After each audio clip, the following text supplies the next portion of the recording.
it's sort of like I guess a bit of a bug when you sort of like you get into a team, you play for years. It's like, I want to progress. I want to keep going until I'm in the top team. So you start off like, I started when I was 7, I think, 7 or 8, and ever since then, pretty much played there the whole time. So when I was younger, I swam and played tennis, and they're both very individual sports, and there isn't much socialising or much of a team aspect. So then when I was coming to uni, I had the opportunity to pick a sport. I was looking at team sports, and I knew that the rugby social would be good, so I joined rugby. The competitiveness and the fact that it's a team sport is massive for me. It's like playing with your best mates, chucking a ball around in a field, getting to get a bit physical with the opposition. All very good aspects of rugby. I don't know, out-strengthen the opposition. You know, there's nothing a better feeling than fucking putting in one as well.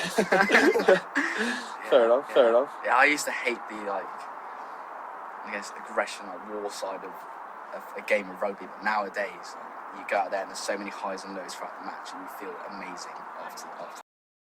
I think teamwork's super important. I think it allows for you to bounce off, but also like not a lack of responsibility, but like say me and Finn make a decision together on something important in the club. I feel so much more confident making that decision knowing that we've agreed on it. You have like that support network as well. It's nice because like if you're worried about stuff, like you know that you've got other people to rely on. Yeah. And like if it's something that's like a bit of a burden, everyone around you is like ready to support. Like we were just talking about kicking. I know if I step up to take a kick in like a pivotal moment, or like captain has like said, do you want to take a penalty instead of going for touch or whatever, then it's like quite a big, like especially your first one with a new team, whether that be like the first one in your school team or then like you move schools or move clubs, or like I remember my first one at uni, and it was like, oh, like okay, get a bit nervous now, you know what I mean? Like, don't want to get nervous, starting to get a little bit shaky, you know? And then like like it's sort of like the team aspect, sort of like you have that support network, so like if you do miss, it doesn't matter because everyone's going to rally around you, but also it sort of like helps you not necessarily drive to be better, because I think that sounds a bit cliche, but that kind of like aspect of like you want to do it not just for yourself, but because there's other people wanting you to do it as well. During training, pitch-wise, in the freeze, the coach gives some constructive criticism, but then he always finishes with something positive. And I think at a lower level of rugby, that's really important, because you leave the field feeling like you've done a good job, and then that makes you want to come back and do it again. I think for me, the coach and captains that I've played with in the past, not only have they sort of helped me develop my game and like just get better on the pitch and training and stuff, but the qualities of sort of being a leader. You look up to them because you join this new club, and they're such great people in that they lead really well. They lead by example. Being a good athlete, full stop. I think that back in the day, not everybody had the same access to like coaching and gyms, nutrition, all of this. But now it's obviously not for absolutely everyone, but so many people have a really good access to these facilities and things that make you a good athlete, like football academies, for example. And there's so many people these days who are just missing out by the smallest margins, and they're giving up like their entire education really to try and make it. And lots of people these days aren't making it. I've got lots of friends from back home who are in football academies, and then they're doing fine now, to be fair, but it just didn't work out, and they were really close. It's just like keeping that standard. Like the pressure's always on for you. Yeah, definitely. I think like when you're at I wouldn't know because obviously we haven't been at the top of any sport, but I feel like what I've found out from news articles and sports or media is when you're at the very, very top, like you say, it's huge, or really fine margins, but massive impact. And you almost have got to be a little bit sort of obsessed when you're at the top, because you do sacrifice an awful lot. And it might appear to be really flashy and fancy, like the best rugby. England rugby have the best life ever because they get to play rugby for a living. But actually, they've sacrificed time with their families. They've potentially sacrificed a lot of time in education to, like you say, to try and give it a go at academy rugby. And they've also sacrificed their own bodies as well, because when you think about how physical the sport is, you're going out every single time and you're risking. You're almost certainly going to be someone on that pitch who picks up a pretty bad injury. You're risking that every single week throughout the season. And then even in pre-season, it's just tough on your body. So you're sacrificing the luxury of having an ache-free body in a way. I think nowadays as well with social media being everywhere, if you are at the top level of sport, you're constantly being critiqued on everything. Like Marcus Smith, for example, just last week decided to kick the ball out in the 80th minute after just getting to the draw with the All Blacks. And under his post, like half the comments were really nice, really positive, and then the other half were horrible. And I'm sure as a young man he was reading that, and it probably did get to him a little bit. And I can imagine that's really tough to do. Yeah, for sure. That's what I got now. I think the mental side is a massive challenge these days, because everything is just like you were saying, everything is recorded, everything is put online. Whereas back in the day, you know, the personal life of the athlete was not probably even available to the average person. But now it's like it's a whole lifestyle thing. Like if you are a good flashy footballer, rugby player, whatever it is, you're also probably going to want to, you know, part of your brand is your lifestyle and the clothes you wear, where you go out, and all this sort of stuff. So, yeah. Beer. Wednesdays.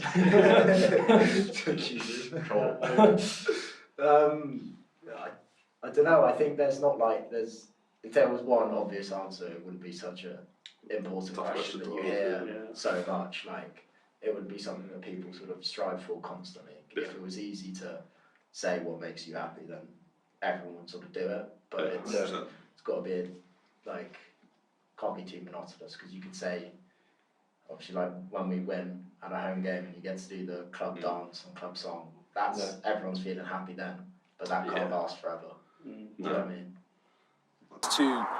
There's two kinds. Like there's the short-term happiness and then there's the long-term happiness. Like that is really fun to sit around, bum around with your mates, do absolutely nothing, chat a load of shit for ages, watch a stupid show, whatever. That's really fun in the moment. You're just sitting there enjoying life. But then if you were to do that every single day, you'd look back on your year. You know, if we were to do that for the rest of our final year, you'd look back on your year and you'd think that was a waste of time, and now I'm not happy, and now I'm long-term not happy.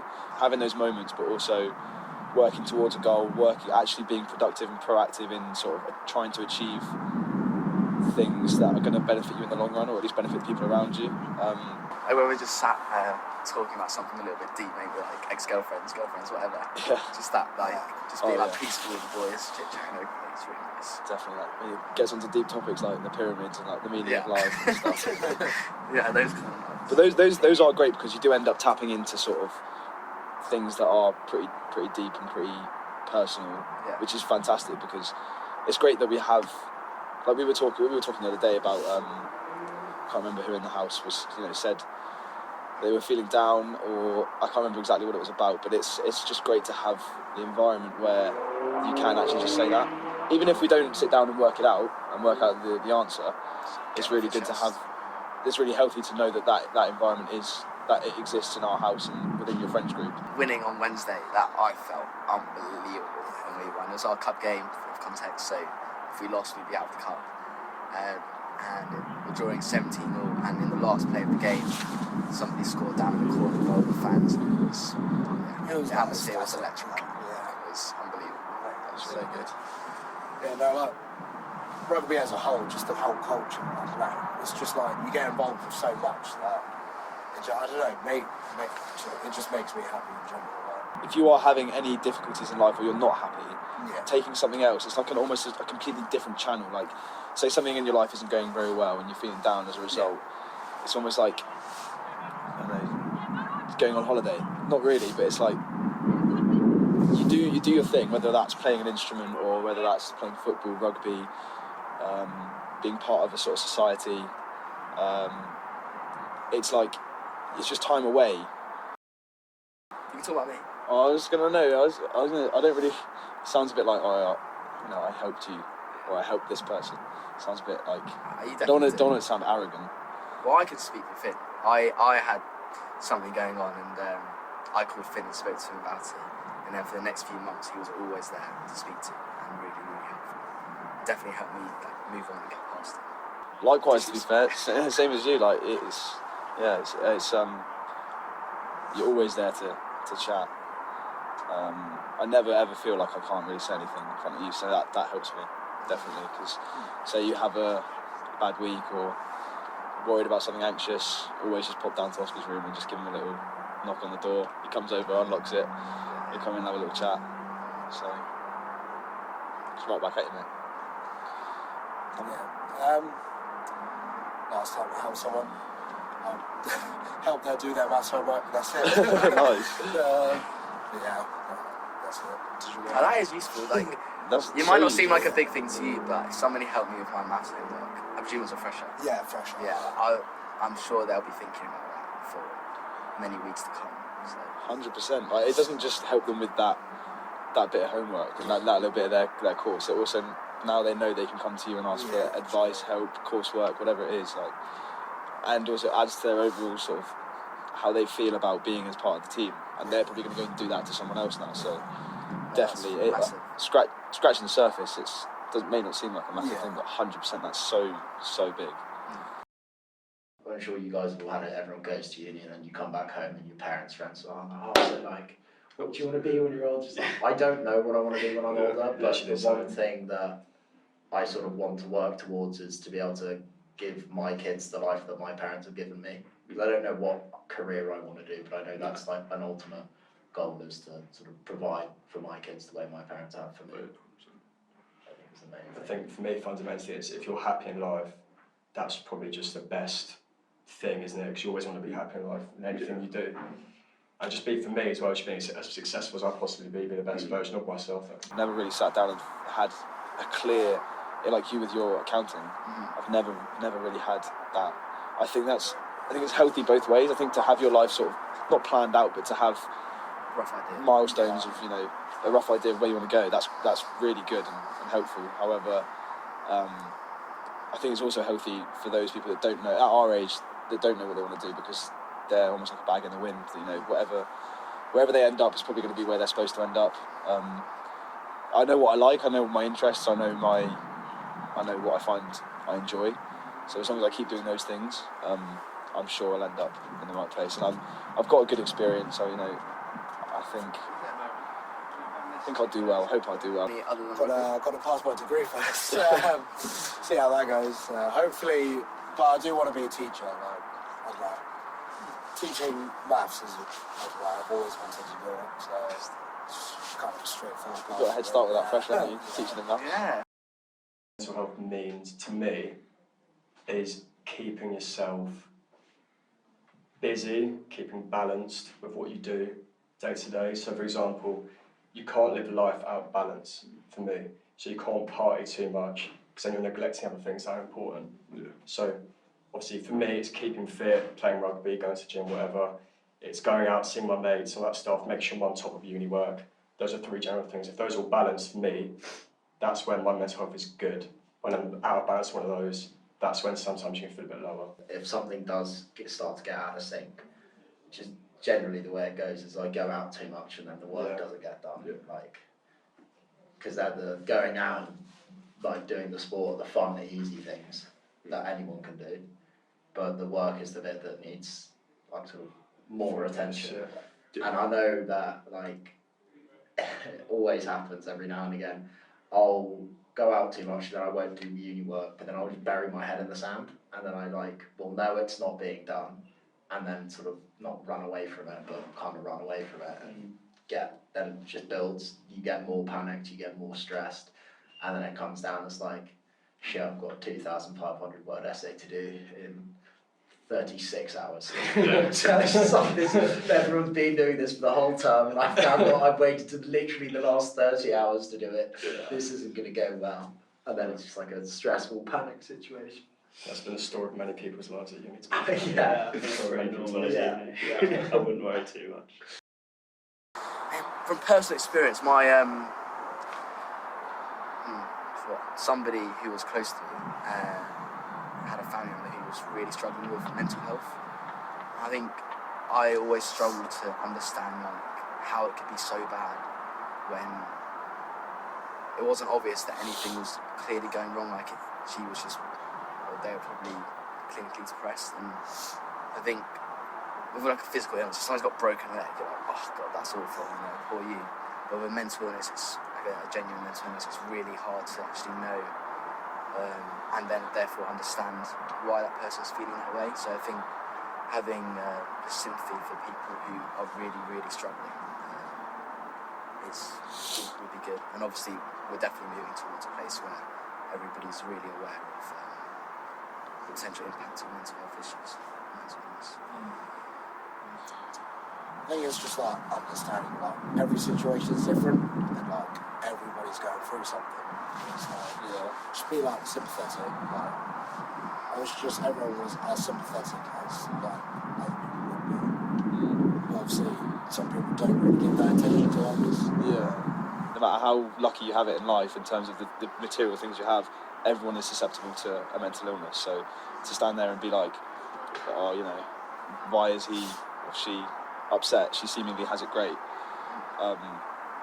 Knowing that things are different for everyone.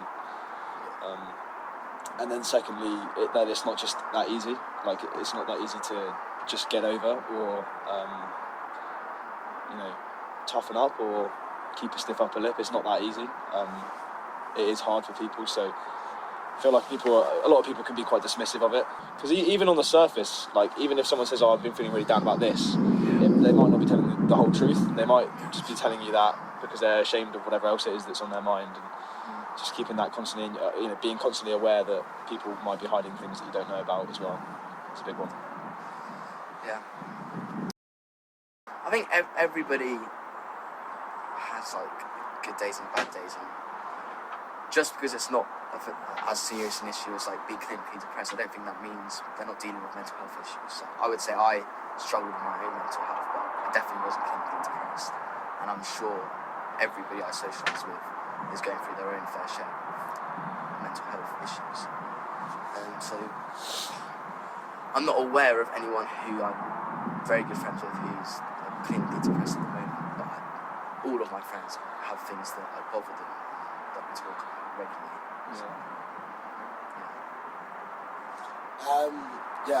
I actually have a friend from back home who's clinically depressed, but he obviously seeks professional help. I still talk to him. I still try to connect with him and just see how he's doing from day to day. Yeah. I don't know the ins and outs. I'm not too close with them, but it's horrible to see that they have all of this stuff on top of them anyway, and then when people are dismissive of their issues, that adds a whole other layer. It's like, I'm dealing with shit, and I've got people telling me that my shit is fine. Way more people than you think are dealing with stuff, are dealing with issues, struggles, mental health, strife. One of our close friends, very close friends, has told us that he's dealt with it, but it's okay now. But when they were younger, they were in a really, really bad way, and it's really interesting to see that a person we know today is so completely different to the person who tells us who he was. I feel like everyone has their own problems. Yeah. Obviously, you have your classic, the old depression and the anxiety and the genuine, recognised mental health disorders by a doctor, but it's almost like a spectrum in the sense that everyone can be sad, and just because you're sad one day doesn't mean it's not recognised as having bad mental health. You don't need the label to be recognised, in my opinion. I think everyone probably has their own battles. Well, not everyone, but a lot of people our age would be surprised. I basically did like a term of freshers because I just couldn't. The only time I'd leave my room was if basically booze was involved. Like I literally my sleep schedule. I got to a stage where I'd wake up at sort of 6 p.m, 7 p.m, have breakfast at 6 or 7 p.m, start prees, go out, come home, but because I'd only be really early in my hours of the wake, then I'd manage to sober up. I'd have a nap, and then I'd go to the gym because the gym opened at 7 a.m. I'd go to the gym for an hour and then come home, have a protein shake and go to sleep, and that's what I did for about 3 weeks straight. No one saw me, and I came back home, and obviously being diabetic, I went to my doctor, who is a veiled Muslim woman, and I walked in and she looked me up and down and was like, "What the fuck have you done?" So I knew something was properly seriously bad, and that's half the reason I left, because it was just not going well. You boys know I'm skinny. I lost 12 kilograms in the first term. Jesus. I went from 85 kilograms, being like the heaviest I've been, to 72 or something like that. Jeez, man. Yeah, That's a lot. in one term. Ridiculous. Was not good. I think exercising is, like, it feels pretty cliche to say, but for me personally, I notice the benefit within like 2-3 days of exercising every day. I just feel so much better, more confident, more energy, just way happier. So exercise is a massive one for me, and eating as well. I notice it more on the bad days, like just the other day we smashed Domino's pizza each after being hungover. And then for the next few hours, I felt pretty horrendous. Didn't really do anything. But so yeah, it's eating well and doing exercise for me. I used to journal. I haven't in months, but I used to journal when I was in my placement year, and just write down what happened that day. And it wasn't necessarily for anything mental health related, but I actually, as a sort of byproduct of that, I found that I was thinking about things that I was worried about much less because I'd write them down. Like, say I'd get to the end of the page and be like, felt a bit rubbish today, a little bit nervous about whatever's happening tomorrow or whatever it might be, and just the physical act of writing it down would have meant that you go to sleep not thinking about it as much because you've symbolically sort of got it off your chest or got it off your mind and onto paper. Even if you throw that bit of paper in the bin, like, the act of doing it definitely helped. And also just things like hobbies, like playing an instrument. You know, when you want to switch off, having things to do when you want to switch off, whether that's playing Xbox or playing the guitar or playing the piano, knitting, doing pottery, whatever it is. If you've got things that you enjoy, almost like ready, waiting to be sort of administered as a sort of like injection of help. I think for me, it's like Oscar, very cliche about exercise. Like it just like clears that mind. So, like that mind. Have you ever had a bad day and you just like go to training and you just forget about what's making that a bad day? Yeah. It's also just like getting involved with like socials and stuff. Like you're just surrounded by mates and you're just always happy. And that's why I try to avoid being alone. Yeah, for my mental health, I just like to get involved with everything. Notice that you snap up any opportunity to do anything with the club. Like, there's a few boys in the club that will literally just be at everything because they love it so much, which is great to see. Like the club puts on quite a lot of stuff, whether it's social, training, games, charity, or anything extracurricular. Like there are a few boys that you see at everything, which is so good because it's just showing that, you know, even if it's 3 boys that are consistently turning up to everything, and then like drips and drabs here and there, you know that those 3 boys are gaining something every single time they come. I think journey is one word for me. You mentioned reminded me of during when I was going through it. Like, for about 6 months I was journeying pretty religiously, and now being able to look back on where I was and where I am now is really helpful. So there's much more long-term benefit of journaling. Yeah, that's right. Because you can look back and you'd be like, why the fuck was I so stressed about this? Because this is shit now to me. I don't even care. And then you take that forward. Well, maybe not with some things, obviously, but with some things you put down that I'm really nervous about this. And then a week later, you look back at it and you're like, why was I nervous about that? Then moving forward, you might go to journal and you'd be like, I'm really nervous. Actually, it's going to be fine. Actually, it's going to be fine. So why am I even thinking about it now? And then you just forget about it, which is great. Yeah. So yeah, journaling definitely. After a win, when you just like, I've won, I can relax. In bed probably in the morning. Bed. Yeah. No, at night time when you come into my bed. Literally, like, or you'll pass just if we're like socialising in one of our rooms. Yeah. And we'll just sit there like dim lights, had a productive day, and we're just chatting about various topics, and I just feel nice. You know, I've got my friends around me. I'm in an environment where I feel like loved and wanted, and I'm just happy. I feel very at peace then. Yeah. It's probably like after a game, because like I just get so nervous before a game, because like, if we do bottle it, it's kind of shit. Yeah, that feeling of losing. So it's never good. Like, when you just after a win, you just feel like jumps down, now you can relax, and now you can fucking go on the piss. Oreo, my little dog, she's the perfect lap dog, and she will sleep with you for It's really nice. Like It's really cute. lying in the sun with her on your belly or something. Just really nice. Nod off for a few hours. Brilliant. I feel like I've been more supported by the committee, but only because I feel like that's their job. But I'd like it if, like, you know, if it wasn't someone on the committee to, like, not, like, kind of step up and, like, try to check on everyone. And, like, you know, it doesn't have to be our welfare's job just to, like, see how everyone's doing. It should be, like, a normal general thing. Yeah. The main thing for me in this club is that, like, I have a nice story in second year. It was like, me and the boys moved in. So Hammy, Toast, Glider, the ones you'll know. Yeah. And we had like this shit night. Everyone was going wrong. A couple of the boys had a fight, and everyone was getting a bit upset at the home. It's like 3 weeks into moving in, and then one of the old boys drove past our house in his car, called this other house of old boys he knew that lived like probably a 5-minute walk from us. Called them, said, "I think the boys at Bear Road might be having a bit of a shit night. You might want to go pop your head in, say hello." They came round, kind of split us up, and took us in. Like, a few of us went to their house. They gave us a cup of tea. Like, we spoke about things. Like, I didn't know these boys because some of them had been on placement. They still just took us in under their arm. And it was just like, from that point on, I was like, this club is. I'm so devoted to it now, and it's probably one of the sole reasons I'm president, because of that. That I needed to give back in some way. So this is me giving back, and that just sold me to the club. It was lovely.